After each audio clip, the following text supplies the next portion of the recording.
Now, in chapter 3, you also discuss what happens when prominent pastors and leaders who are in positions of authority also speak confusion. And what lessons do we have from that? Well, we have the lesson that the highest form of charity is to tell someone the truth. Right. Now, it has to be done in a way that is going to be most effective. And when it comes to a family member, since you have ongoing relationship and deep knowledge of each other, you can figure those things out a little more easily. When it comes to a public figure you have no access to, you basically you just have to express yourselves to those in your circle of influence. But if you want to, you can take up the pen, you can write, you can make known what's public, and certainly academics, journalists, people in the public realm, they have a right, according to canon law, and a natural right to make known what they disagree with in the leadership. I point out in the book a few times, Pope Francis has encouraged what he calls gospel frankness, parousia, Greek word. Right. He's also said criticism makes us better because it helps us re-examine what we've done. So I take him up on it, and I challenge him because, on a couple of points, I don't think he's explained how, for instance, giving communion to divorced and remarried people fits in with the indissolubility of marriage. Likewise, on the death penalty, the Catholic Church has taught the legitimacy of the death penalty right from the start. He says it's a form of vengeance, it's an offense against human dignity. I don't agree. We need to, I think, look at that again in light of the tradition. Not a page of scripture nor a doctor in the church agree with that either. Yes, well, I say in my book, if the death penalty is immoral per se, then we're accusing God the Father of immorality because Genesis he commanded 9, it. 6, Yes, that's right. Romans 13. by him whose blood is spilled, his blood shall be spilled. So that's a problem. Now, I know most people don't like the death penalty from the point of view of enacting it, but guess what? I've been reading a book recently about Japanese atrocities in the Second World War.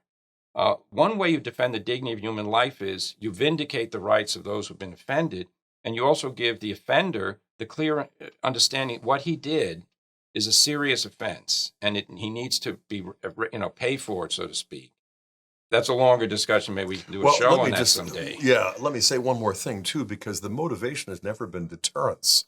St. Thomas Aquinas uses the Latin term vindicatio. Yes, vindicatio. It's the vindication of the objective moral order. Exactly. And in Genesis 9, verse 6, you actually have, this doesn't in any way demean the dignity of man. Man was made in the image and likeness of God.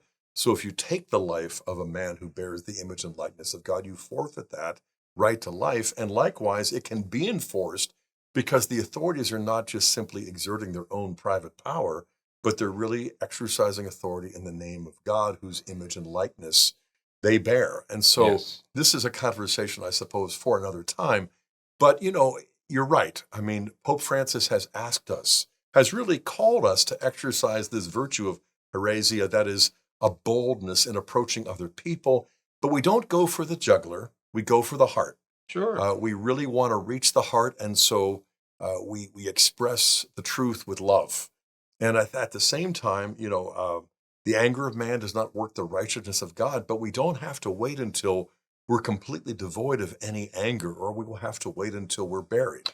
Yes, and in fact, anger is sort of like the central nervous system, so that, if you cut your hand, it's going to hurt. It's a sign something's wrong. If you get angry when you see an injustice, it's a sign that your sense of justice is lively.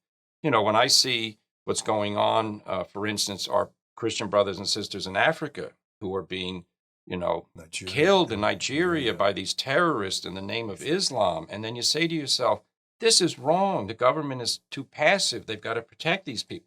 That's not unrighteous anger. No, that's now, right. It would be inhuman not to express Yes, it wouldn't anger. be. So I think, but as regards the analogy for the church is, if Father X gets up in the pulpit and says, we have to tell homosexual couples they're as welcome here as anybody else, the answer is, anybody's welcome in the church. What we don't accept is people who are pledging to commit mortal sin with each other, that they should be treated as if they're married. Right. And that's not an offense against them. That's the act of justice in informing them what they need to do